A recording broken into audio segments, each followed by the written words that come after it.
kwa sababu alikuwa waziri mkuu wa dola ya Israel wakati huo ambaye anaitwa Menachem Begin. Waziri mkuu huyu Menachem Begin baada ya ushindi mkubwa alioupata pale Lebanon mwaka 1982 alisema ya kwamba mbele ya ushindi huu tuliopata, mbele nafasi hii ambayo sisi tumeifikia sasa, tuko kileleni, hakuna nchi yoyote ya Kiarabu inayoweza au inaomudu kusimama mbele yetu ama kufuruta na kufanya chochote mbele yetu. Yani tumefika juu kabisa, sasa tunaweza tukafanya chochote. Lakini Menachem Begin akaendelea kusema kwamba hali kama hii tulionayo haiwezi ikadumu zaidi ya miaka 40. Yani tumefika kileleni, lakini hapo kileleni tutakaa kwa muda wa miaka 40. Baada ya hapo hatujui nini kitakachotokea. Kwa hivyo miaka 40 ambayo naichukulia mimi kutoka kwa kauli ya Menachem Begin aliyekuwa waziri mkuu wa Israel mwaka 1982, manake inatufikisha mpaka mwaka wa 2022, yani ni mwaka jana na mwaka huu ni hapo ni sawa sawa. Kwa maana hiyo, kwa kauli ama utabiri wa Menachem Begin, yeye mwenyewe ambaye ni waziri mkuu wa Israel wakati ule, alitambua ni uchambuzi gani aliotumia, ni kigezo gani alichokuwa anakiangalia, anajua mwenyewe. Lakini yeye alithibitisha kwamba dola ya Israel haitaweza kumudu kubaki kwenye kilele ilichofikia mwaka ule kwa zaidi ya miaka 40, na miaka 40 yenyewe tukihesabu ni mwaka jana, yani 2022. Kwa hivyo huu ni utabiri ambao unafaa kuzingatiwa. Tuongeze na ule utabiri wa yule mwanamke wa Kiyahudi aliyotoa mwaka 1948.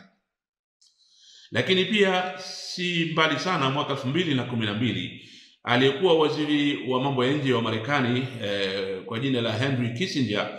Henry Kissinger yeye mwenyewe pia ni Myahudi na ndiye aliyesimamia suala la amani baina ya Misri na Israel mwaka 1978, yeye akiwa ni waziri wa mambo ya nje chini ya serikali ya Jimmy Carter. Henry Kissinger mwaka 2012 alikwenda kutembelea nchi yao, yani kwa maana Israel hiyo, na baada ya kutizama hali na kuangalia, alitoa tamko hili la kusema kwamba kwa namna ninavyoiangalia nchi hii, kwa namna inavyoendeshwa, kwa namna ya mazingira yanayoizunguka nchi kama hii, haiwezi kakaa zaidi ya miaka 10. Kwa hivyo Henry Kissinger ametoa utabiri kwamba dola yake haitodumu zaidi ya miaka 10. Ni mwaka gani alipotoa utabiri huu? Mwaka 2012.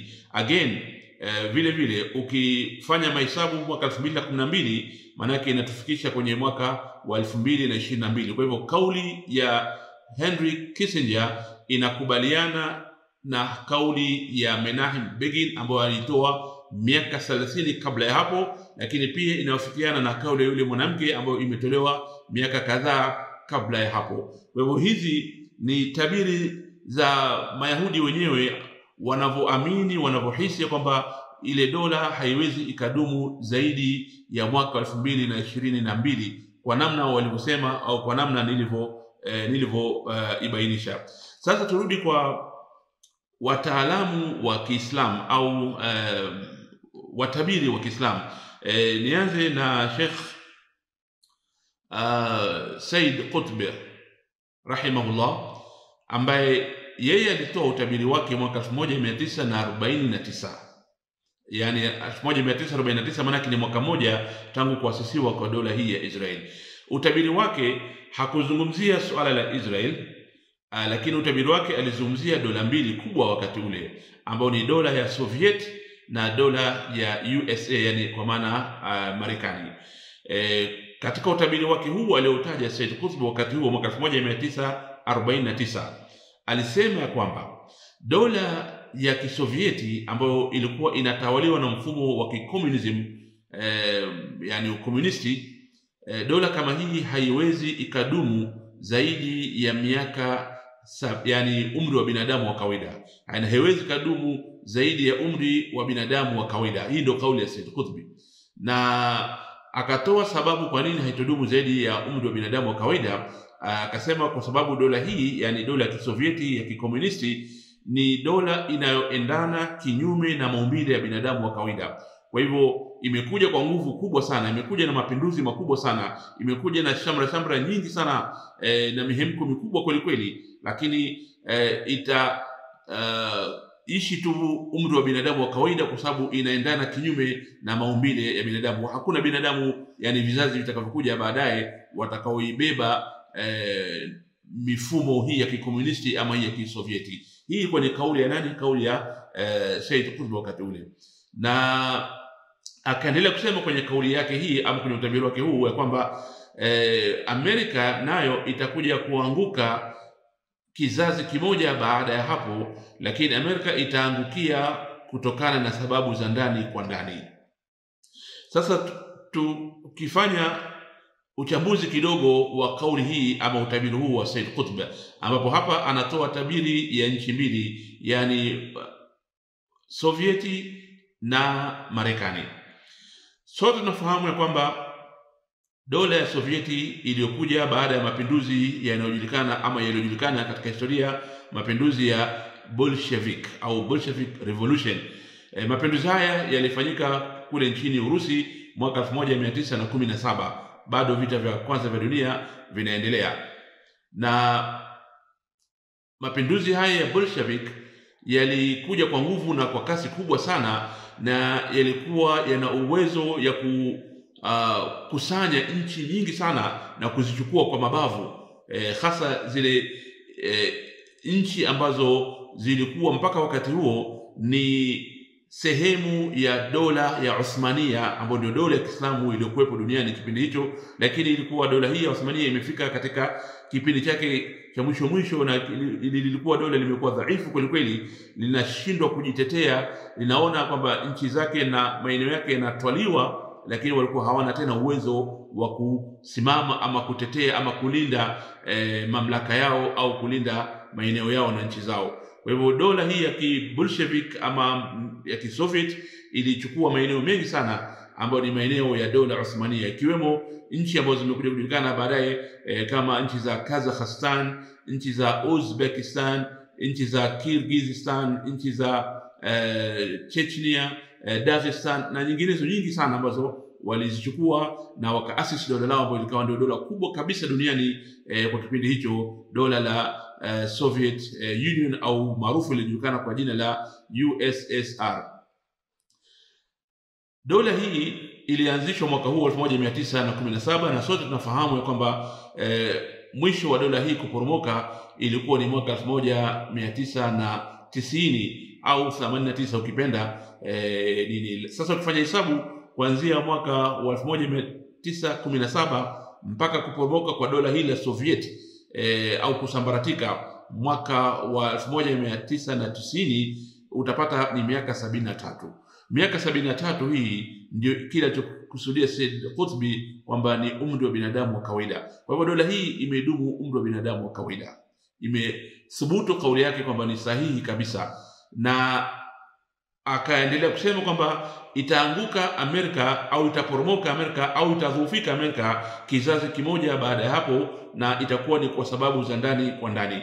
Kizazi kimoja kama tunavyofahamu sisi kwa hesabu za Kiislamu huwa ni miaka 40. Kwa maana hiyo tunafanya hesabu ya miaka 40 kuanzia kuporomoka kwa Soviet Union ambapo ni mwaka 1990, yani miaka 40 inatuleta ama inatufikisha mwaka wa 2030. Kwa lugha nyingine na kwa utabiri wa Said Qutb ni kwamba mwaka 2030 ndio mwaka ambapo dola ya Amerika aima itakuwa imedhoofika vibaya sana, ama nayo itakuwa pia imesambaratika. Hatuseme kwa hakika moja kwa moja, ilmu ya baadaye ni ilmu al-ghaiba, inayojua ni Allah subhanahu wa ta'ala peke yake, lakini kwa uchambuzi huu na kwa matukio haya yaliyopo mbele yetu tunajaribu kutizama na kuangalia, hasa kwa kuwa kauli ya Said Qutb kuhusu dola ya Soviet imethubutu vile vile ilivyosema kwamba haitadumu zaidi ya umri wa binadamu wa kawaida, na ikawa ni hivyo. Na kwa maana hiyo sisi tunaichukulia kauli yake ya pili ya kwamba Amerika itaporomoka kizazi kimoja baada ya hapo, ambapo ni miaka 40, tunaipatia uzito kauli yake hii vile vile. Sasa kwa kuwa kama tunavyofahamu sisi sote, dola ya Israeli nguvu zake zote ilizonazo ni kwa sababu ya support inayopata kutoka Marekani kwa kipindi hiki cha sasa, na ndio maana imefanya nchi za karibu zote wanashindwa kwenda kupigana na dola kama hii ya Israel, kwa sababu wanajua hatupigani na Israel bali tunapigana na Amerika, na Amerika ni dola kubwa sana, hatuiwezi. Sasa iwapo dola ya Amerika yenyewe inakwenda kudhoofika, dola ya Israeli itakuwa na nafasi tena kubaki? Jawabu kila moja atakuwa nalo na atalifahamu yeye mwenyewe. Sasa mimi nimezungumzia utabiri wa Said Qutb, licha kwamba hajazungumzia kuhusu Israel, yeye amezungumzia dola mbili, yani kwa maana Soviet na Marekani, lakini nimetumia utabiri huu, nataka kuchukua kitu kinachoitwa parallel ama kipimo au kiasi. Yani kauli yake alitumia kwa Soviet, nataka nitumie kwa dola hii ya Israel, kwa sababu rational aliyotumia Said Qutb, kwa nini dola ya Soviet haitadumu zaidi ya miaka au umri wa binadamu wa kawaida, ni kwa kuwa inaenda kinyume na maumbile ya binadamu wa kawaida. Sasa dola ya Israel nayo bila shaka yote tutakubaliana kwamba inaenda kinyume na maumbile ya binadamu wa kawaida, kwa sababu inasimamia tangu kuasisiwa kwake kama tulivyoona, yani ni vita na mauaji. Na leo nafikiri kila mmoja atakubaliana na mimi na atalifahamu ya kwamba raia ambao ni raia wa kawaida wa nchi zote duniani, hasa nchi za magharibi, Marekani kwenyewe, Canada, Uingereza, Ufaransa, Ubelgiki, Uhispania, nchi za uzunguni karibu zote, nchi za Asia, yani raia walio wengi utakuta wanatoka barabarani kupinga na kulani vitendo vinavyofanywa na serikali ya madola ya Israel, yani ya kwenda kuua halaiki ya watu na kuvunja miji na kutenda vitendo ambavyo ni kinyume kabisa na haki za binadamu. Kwa hivyo ni kama tuseme dunia mzima inafahamu jambo kama hili. Kwa hivyo nguvu za Israeli ziko wapi? Haziko kwa raia wa nchi zote duniani. Nguvu zake ziko kwa serikali peke yake katika baadhi ya nchi, ikiwemo Marekani, Uingereza, labda tuseme na Ufaransa. Kwa hivyo ni serikali ndizo zinazounga mkono, lakini sio raia wa nchi kama hizo, kumaanisha kwamba hizi nchi za kizungu za Ulaya, Marekani, Uingereza, Ufaransa, ikiwa wataendelea wao na tabia ya kuunga mkono serikali ya Israel, nchi hizi zenyewe zitakuwa ziko hatarini kufanyika mabadiliko makubwa katika nchi kama hizo, au kufanyika mapinduzi katika nchi kama hizo, kwa sababu raia walio wengi sasa, hata raia wengine ambao ni Mayahudi katika nchi kama hizi za Ulaya na Marekani na Canada, pia nao wanatoka barabarani wakiungana na raia wengine kupinga vitendo vya mauaji vinavyofanywa katika na dola ya Israel. Kwa hivyo ni wazi sasa tabiri kama hizi tulizonazo kwamba dola hii ya Israel inayo imefika ukingoni, kama ilivyofika ukingoni au kama ilivyoporomoka dola ya Sovieti kabla ya hapo. Lakini pia kuna kauli nyingine ama utabiri mwingine wa Sheikh Ahmad Yasin, ambaye huyu ni mwanzilishi wa hii harakati ya Hamas pale Palestina au Gaza. Yeye katika mazungumzo yake aliyozungumza mwaka 1999 alitamka na kusema, akiwa anahojiwa na mtangazaji wa TV fulani, alisema kwamba dola hii imefika ukingoni na haiwezi ikatoboa zaidi ya robo ya kwanza ya karne inayokuja. Wakati huo alikizungumza ni mwaka 1999. Kwa hivyo robo maana yake ni miaka 25, lakini akasema inaweza ikavuka mpaka mwaka 2027, mpaka mwaka 2027. Kwa hivyo huu ni utabiri mwingine wa Sheikh Ahmad Yasin kwamba dola hii inaweza ikaenda mpaka mwaka 2027. Kwa hivyo hatuko mbali sana. Mwaka 2022 tabiri za Mayahudi waliotangulia iliyowataja, na mwaka 2023 ambao ni mwaka huu tulionao sisi kulingana na mambo yanayoendelea, au kipeleka mwaka 2027 ambao hiyo haiko mbali na mwaka 2030 ambao ni wakati wa kudhoofika au kusambaratika kwa dola ya Amerika yenyewe, ambao ndio support kubwa sana ya kijeshi na ya kifedha kwa dola kama hii ya Israel. Kwa hivyo itakapodhoofika Amerika, maana yake Israel nayo moja kwa moja imekwenda na maji.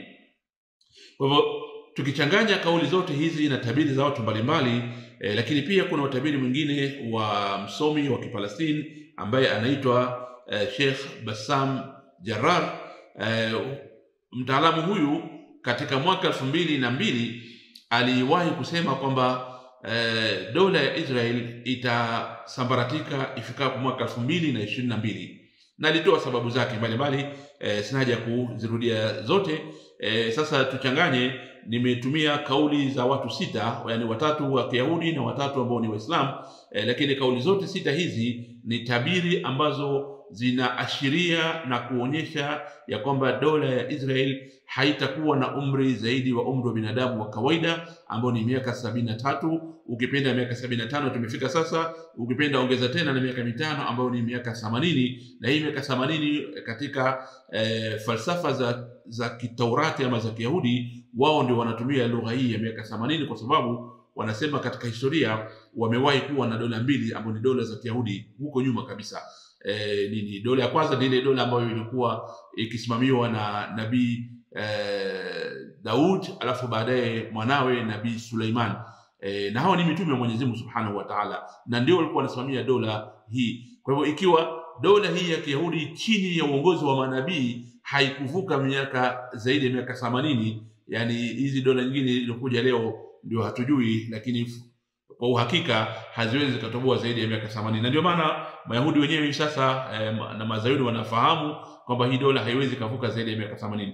Na ndio maana huyu waziri mkuu wa sasa aliyopo pale Israeli ambaye ni Benjamin Netanyahu, yeye katika kauli zake wakati wa uchaguzi uliofanyika wa mwaka jana, mwaka huu, kampeni zake zilizokifanya, alikuwa akiwaambia yani Mayahudi ili wampigie kura kwamba mkinichagua mimi nina uwezo wa kuichukua nchi hii ya Israel na kuivukisha miaka 80, iende zaidi ya miaka 80, ifike mpaka miaka 100.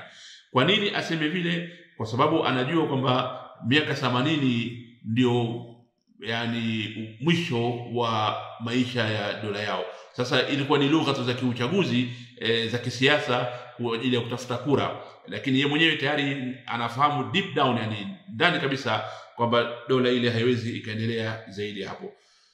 Kwa hivyo hii ni dhana ambayo nimependa kuiangazia kwa upande huu kihistoria, kwamba sisi hapa tulipo tumefika ukingoni wa kuiona dola kama hii ya Israel ambayo sasa iko katika miaka yake ya mwisho kabisa. Siwezi nikasema huu ndio mwaka wake wa mwisho, ama siwezi nikasema kwamba ni mwakani au ni mwaka 2027, lakini wako walionitangulia ambao wamesema letu sisi ni kutizama na kuangalia.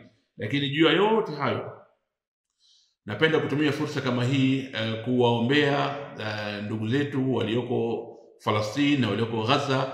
Mwenyezi Mungu Subhanahu wa Ta'ala awazidishie subra, na waliouawa miongoni mwao Mwenyezi Mungu awatakabalie wawe ni katika mashuhada, ni katika mashahidi, na waliojeruhiwa Mwenyezi Mungu awape ponyo ya haraka, walioumizwa na walioko hospitalini Mwenyezi Mungu Subhanahu wa Ta'ala awape shifa, na wale ambao wamevunjiwa nyumba zao na sehemu zao za makazi na maisha yao wameharibika, Mwenyezi Mungu Subhanahu wa Ta'ala awape nguvu, awape mshikamano na awape hima, na waweze kusimama na kuendelea na maisha yao.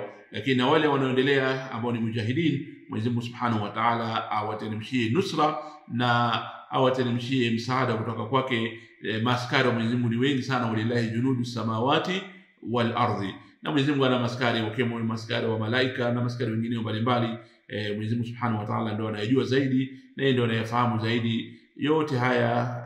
Alhukmu lillahi awalan wa akhira, hukmu itatoka kwa Mwenyezi Mungu Subhanahu wa Ta'ala mwanzo na mwisho, na yeye ndiye anayejua kila kitu. Lakini kwa mtizamo wa mambo ambayo nimeyagusia kwa haraka, ni wazi kwamba dola kama hii sasa imefika mwisho, imefika ukingoni, na ni dola ambayo sasa watu wengi duniani wanafahamu kwamba haiwezi tena ikaendelea. Hata wale ambao ni Mayahudi kama nilivyosema, wanaoishi katika nchi nyingine mbalimbali, nchi za magharibi, pia na wao sasa wanajitokeza na kusema kwamba dola hii haifai iendelee kubaki, bali kuna Mayahudi wanaosema kwamba sisi katika vitabu vyetu vya Taurati haturuhusiwi kamwe kuanzisha dola. Kwa hivyo kitendo cha kuasisiwa kwa dola ilikuwa ni kwenda kinyume na maandiko ya vitabu vyetu, na kwamba dola hiyo ilikuwa ni laana kuanzia mwanzo mpaka mwisho, na laana hii haitafutika mpaka dola hii itakapo poromoka na itakapo sambaratika. Kwa hivyo Mwenyezi Mungu Subhanahu wa Ta'ala yeye ndiye anayepanga mambo na ndiye mwenye ushindi wa kila kitu. Watu watapanga yao, watu watakufanya vitimi na ukiritimba wao, lakini Allah Subhanahu wa Ta'ala ndiye mwenye kuweka mipango yake ya mwisho. Wayamkuruna wayamkurullah wallahu khairul makirin.